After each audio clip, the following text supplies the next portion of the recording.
Le secret du self-control des pilotes de chasse, c'est qu'ils parviennent à maîtriser l'immaîtrisable, les battements de leur cœur. Pour cela, ils s'équipent d'un capteur de pouls. Et vous allez le voir, ces 3 pilotes vont parvenir à contrôler leur cœur. Dans notre corps, le cœur ne bat pas de manière régulière. Il accélère à l'inspiration et ralentit à l'expiration. La différence est de l'ordre de 5 à 7 battements par minute.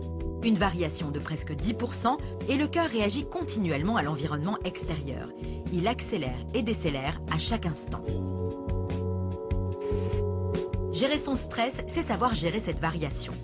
Le pilote, équipé de son capteur, peut suivre en temps réel sa variation cardiaque. L'exercice commence. Eh bien, je vais vous proposer à présent de faire quelques grandes respirations en mobilisant le ventre, le thorax, les épaules.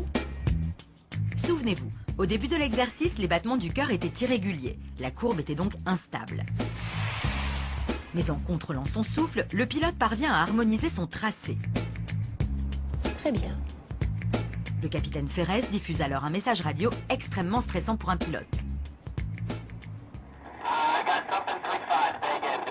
Et regardez, le pilote maîtrise tellement son stress que sa courbe reste constante. Il a atteint un état dit de cohérence cardiaque. Rien que le fait d'entendre un dialogue radio comme ça peut faire monter la tension. Et avec ces petits exercices, on est plus calme et plus à l'écoute de ce qui est en train de se passer. On a l'impression de maîtriser effectivement les battements de son cœur.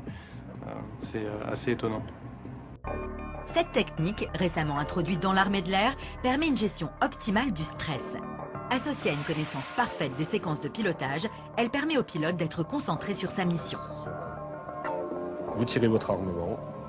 Et c'est en toute sérénité qu'ils vont pouvoir atteindre leur cible.